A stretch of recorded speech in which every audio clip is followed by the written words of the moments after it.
Welcome and thank you for joining me here once again on Film Pro Productivity. Each week I introduce concepts that film professionals and other creatives can use to make life easier and avoid creative burnout. I also present time management and lifestyle hacks for a more focused, effective and happy life. My name is Carter Ferguson and this is episode 27, 5 more free apps to make you more productive. Today I will be following up on Season 1's 5 free productivity apps episode with 5 more awesome apps for iOS and Android. These are apps that I use myself, if not every day of the year, then certainly every week. Last week's topic was shoot with what you've got and looked at why we should ignore the distractions of shiny new equipment, etc. and move forward in our creative efforts, whatever they are, without waiting for the planets to proverbially come into alignment. Although the title suggests that the episode content was only for filmmakers, I have a feeling that all film pros and creatives can benefit and gain some inspiration from it. This is the penultimate episode of Season 2, and I just want to say that I'm still very interested in hearing what productivity techniques that you're adopting and what new matters that you're struggling with. And if you do leave me a message, by the way, please do let me know if you would call yourself a film pro, a filmmaker, a creative, or just another interested party that is getting something out of this. The more I know about you and what you're having trouble with in your lives and your work, the easier it will be for me to create tailored content for you in future. And as always, if you've missed any of the shows, please note that every single episode can be accessed directly on the official website at filmproproductivity.com or on any number of the free podcasting apps that are out there. Every week I try to open up your mind to a particular topic or way of thinking that will increase your effectiveness and efficiency. Not necessarily to free up time for more work, which is one way of looking at it, but to free up time from that day-to-day work for yourself, for your own projects and your own well-being. And the reason I cover this topic, that of apps for mobile devices and that of Google extensions from a few weeks ago, is that it would be remiss of me not to.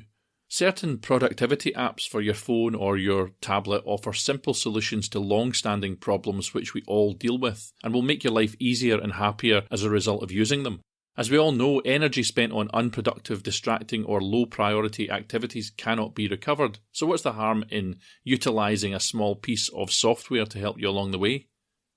The hard part is not getting lost in what these apps have to offer. There's a danger, actually, not only in having too many apps that distract you like games or social media, for example, but in getting lost in the plethora of productivity apps that are out there jostling for your attention. And I've come to realise that many of these apps are simply money spinners for their creators and can actually make life more confusing and more difficult, and a great deal of them will have very similar abilities. I have a fairly short list of apps that benefit me, although I am regularly trying others out. In episode 14, of course, I recommended 5 other apps, so go back and have a listen to that one if you haven't already. For me, the trick is not to get caught up in the minutiae of everything that these apps can do, but pick a few things you want your productivity app to help you with and just use it for those things. By front-loading your understanding of the app, see episode 23 I think it is for more information on front-loading, but spending a wee bit of time getting to know what these apps can do for you at the start and setting them up properly means that you can step away from them and to some extent just let them do their thing. If you do a Google search for best productivity apps, then a never-ending list of them will pop up as there's a wide range of them available. I've chosen just 5 more apps to present to you today. Please note that many of them have powerful desktop, browser and website accessible versions as well. And the first app that I recommend might not seem to be one that is particularly related to productivity at all, but when the time comes when you need it, it may just save you from a whole lot of trouble. This app is called Call Recorder. The Call Recorder app records both sides of every phone call that you make and saves those phone calls. You can then listen to the recording, add notes and share it if you want. I sometimes use it to refer back to a verbal agreement or perhaps a disagreement if I have a problem. And I can promise you, if you have this on your phone, you will feel a lot happier about things if you are in a troublesome situation. And remember, this records all the time, so you don't know when you're going to be in a troublesome situation until after it's happened. If you need proof, though, of something, harassment, for example, This call recorder will put your mind at ease and perhaps give you the hard evidence you need to make a problem, or a problem individual, go away. Recorded calls are stored in the inbox, and you can set the size of that inbox. The number of saved calls is limited only by your device memory. Call Recorder also integrates with Google Drive and Dropbox, so calls can be saved and synchronized to the cloud as well. If you decide that a conversation is important as well, you can save it and it will be stored in a saved calls folder. If not, though, old recordings will automatically be deleted when new calls fill up the box, so that's kind of circular. As the latest call comes in, the last or the oldest call gets wiped to make space for it. You can also enable a call summary menu with options to appear immediately after a call has been made, and you can search for recordings by contact, by phone number, or by your notes.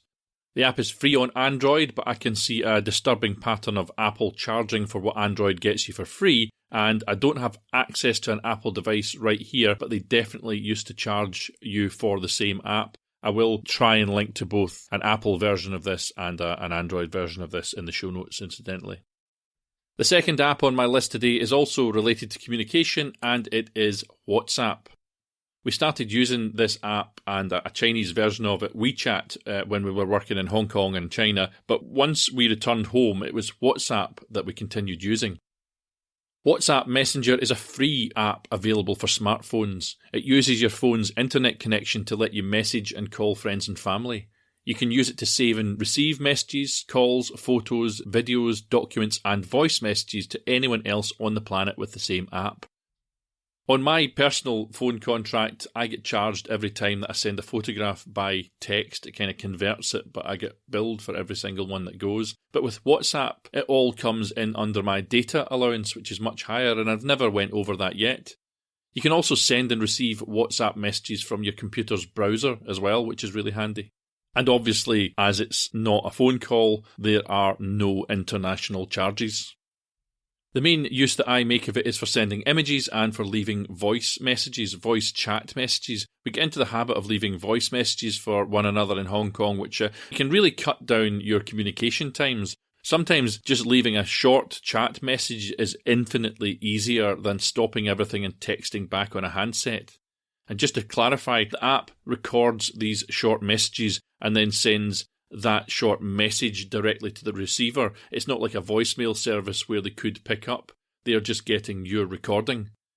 By the way, I should say that this really doesn't replace email, as it's very hard to search back through voice messages to find pertinent information. If you have really important information, either put it in writing within the app or just use good old email to deliver it.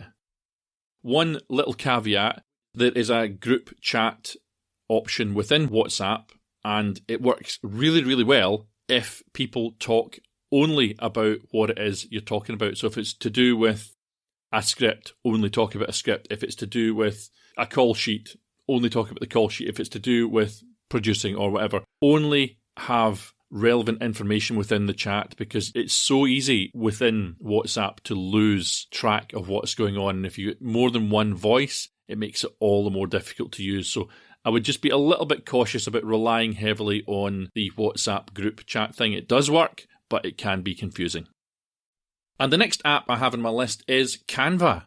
And this is the point where the graphic designers listening to this podcast cry out and say, "No, don't tell anyone about Canva," because this app just makes design amazingly simple. You can create incredible designs for promotion, for work, or just for fun in minutes, and there are no design skills or complex softwares required. It's available on mobile devices, but it's also available for the computer, and you can access it through your web browser. It's basically a very, very useful tool to make, edit, and share your own designs anywhere and anytime. If you have to work with social media, and I have to do that a lot of the time to promote this show, then you can use its templates to very easily create professional-looking designs. In everyday use, it's got templates for invitation makers, cards, posters, logos, email headers, collages, flyers, you name it, it can do it. I use Canva, in fact, to make the quote images in black and red that accompany this podcast. I also used it to make the logo for the podcast, and I used it to make an advert for the show and for FightDirector.com, which is printed in a local film crew listings magazine. All you do is select one of the over 60,000 templates, then personalise that template by adding your own images, texts, fonts and colours, and then you share it. And when adding your own text or captions to your images, you can choose from over 100 fonts. They're all free to suit your style. Then adjust the font size, the colour, position and rotation of your words to get your design, your picture perfect. Alternatively, it has over 1 million images with hundreds of free elements and fonts, and you can upload images straight from your device gallery to your designs or take photos on the go within the app. It's also got a built-in photo editor and loads of dead easy to use sharing options with all the correct sizes, etc. for you to send straight to your social media accounts. I made it for the banner size of the Facebook page, I think, for this as well. I never knew what size to make a Facebook page banner. I don't know if you've had this problem. You just find a picture and slap it in. Well, Canva knows what the sizes are, and the templates mean you really just drop your image in, make it look like what you want, export it, and then you can use it wherever you like. It's very, very useful app, really for anything. I'm talking about social media here, but as I say, I've got stuff in print that I made up in the Canva app. It's the perfect design app, basically, and in its out-of-the-box form, it's completely free, but it does have upgrades, which I can't really talk about as I've never had to use them. It's great. It's called Canva. Next up, I suggest you try Udemy. And I've talked about udemy.com a few times here, and it's basically just an online video learning platform featuring, I think it's got 80,000 or more than 80,000 video courses taught by expert instructors. You can take courses in anything from personal development classes like design, drawing, writing, yoga, to filmmaking, editing, screenwriting, etc. And it's got more than 24 million students. And although I mostly access it myself through the desktop computer, the app allows me to continue learning when I'm hanging about on film sets or when I'm travelling. With the Udemy app, you'll find courses in over 2,000 topics, and some of these are actually free. And when I started this podcast, I found a free 40-minute course on the audio recording software Audacity, which incidentally is also free.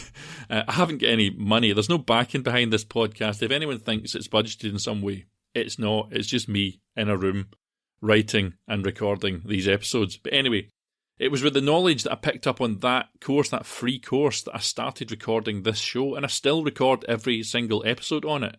The courses, incidentally, they retail at quite high rates, but at least every second week they are on sale, and generally you'll pay no more than like $9.99, maybe might go as high as $12.99 for access to them.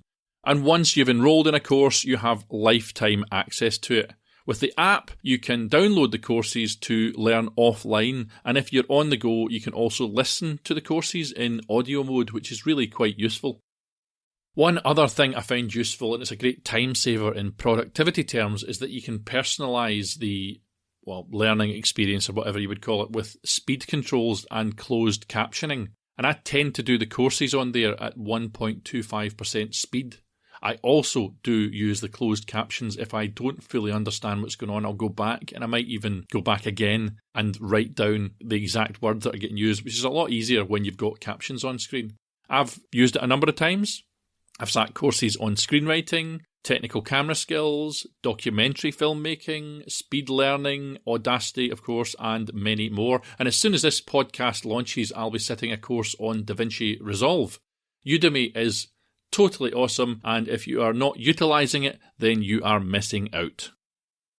Now, there's lots of social media management apps out there, and at the moment I'm actually trialling Hootsuite, which looks like it's pretty good, but for the moment I am going to recommend the app that I'm currently using, and that is Buffer. I actually use Buffer, the free version, to put out all of my daily productivity tweets via the @fight_director Twitter profile that I have. That's my main account. Buffer is my final recommendation today, as it's simple to use, and the free version allows you to put out 10 scheduled, that is automated, posts on the social media platform or platforms of your choice. I say automated, but of course that doesn't mean that it writes them for you, if only. You still have to do the legwork on creating the content, but it means that you can sit down in one session and batch up to 10 posts at the same time. You can do a lot more than that in the paid version, but really, unless you are a social media professional, it's really not worth the price that you have to pay. It's really pretty astronomical. It's a monthly rate. It's very, very high, in my opinion. The free version is a fast, easy, and powerful social media sharing app. Any link, text, picture, or video can be sent using it. Many of these apps limit video sharing to the more expensive version. And basically, you just add it to Buffer and then choose when and where it will be posted. And the way Buffer really works for a Twitter post, which is what I use it for, as I say, is you write the post within Buffer, you put the image in it, you put the video in it if you have to, you put the hashtags on it, and then Buffer will send it out at the time that you have designated, and you specifically write within it exactly when you would like it to be released. It's as simple as that. I also use it to promote this show, in fact. I use it on the @FilmProProdPod account, and I post usually on the Friday before the show goes out, and then again on the Sunday morning to say, look out everyone, the latest show is coming and it'll be on tonight at 7 p.m. or whatever. And this means that when I'm not available to manually do it, when I'm working on a film or a TV show and my mind is elsewhere, that my posts go out without my involvement. It means that if I'm busy, I can still ensure a consistent presence on social media. This might not be important to every film pro out there, or indeed every individual, but as a filmmaker that sometimes runs crowdfunding campaigns, and as a podcaster producing weekly content with no financial backing, that I can continue to build my following and influence and keep everyone up to date. Buffer also sends you analytics data, which I think you can access at any time, but it sends you in an email when you finish a 10-post run, which I find to be quite useful. And you can also add Buffer from your browser using the browser extensions for Safari, Chrome, Firefox and Opera. And although I do use the app regularly, I usually set up my daily quotes with that version as it's a little bit easier. Quite often I'm copying and pasting a quote from the internet, and I just find it easier to do on a desktop. But it's absolutely possible to do it within the app as well. And in the free version, you can connect up to 3 social media accounts with 10 scheduled posts per profile. So actually, I run 10 posts for @FilmProProdPod as well, which is the Twitter account for this podcast. And they put out 5 weeks worth of posts because I post twice per week. So I'll post on a Friday saying the show's coming on Sunday, and then I'll post on the Sunday morning saying the show's coming tonight at 7 p.m. But I don't actually do them on the Friday and on the Sunday. I just do them weeks before and I let them go out automatically. So it's a really, really useful free thing, and that is my final recommendation today. They say that the future of technology is not really location-based apps. It's about making location completely unimportant, and I think I have to go along with that, and I think that many of these recommendations will back it up. I hope that this list has been of interest to you and that you're going to give at least some of them a spin. In productivity terms, they will make your life easier in some way, but remember to check out my recommendations of Season 1, which were Gmail, Google Calendar, Todoist, Dropbox and Pocket, and for all of the info on them, please do check out episode 14. The US politician Gordon Smith said on this topic, and I think it's very telling, I think I have over 60 apps on my iPhone. I use 6. So don't go crazy collecting apps. Find the ones that work for you and use them. Don't keep chasing after the next supposedly essential productivity app if you really don't need it at all. A link to every app that I've talked about here and a full transcript of this episode is available at filmproproductivity.com and may appear on your podcasting apps too. But please do be aware that some podcasting apps, I think, are removing those links from the RSS feed. If you want to guarantee that they're going to be there, that you're going to see what I've written and the links are present, you have to go to the official website, which I've got full control of. Next week's episode will be the final show of the season, so if you love your productivity advice, you will not want to miss it. Thanks again, though, for spending your valuable time here with me again today. I know that taking 20 minutes out of your life to listen to these podcasts is a significant commitment, and I really do appreciate it. I'll end this show, though, with a quote by Norwegian politician, and I'm going to have a go at the name. I think it's Christian Lous Lange, it could be Lange, who once said, "Technology is a useful servant, but a dangerous master." And that, of course, is how the Terminator movies were born. Now, take control of your own destiny. Keep on shooting. And join me next time on Film Pro Productivity. The music for this podcast that is playing right now is Adventures by the excellent artist A. Himitsu. You can view the show notes for this episode at filmproproductivity.com. If you're struggling with something you think I can help with, or you would like to tell me how you're getting on, then please do get in touch via the contact page on the website. Alternately, you can get me on Twitter at fight_director, which is my personal account, or follow the show at filmproprodpod. We're also on Facebook. It's me, there's no we. I'm also on Facebook, which is at Film Pro Productivity. Anyway, thanks for listening to the show. Please do continue to support it by subscribing, leaving an awesome review, and spreading the word.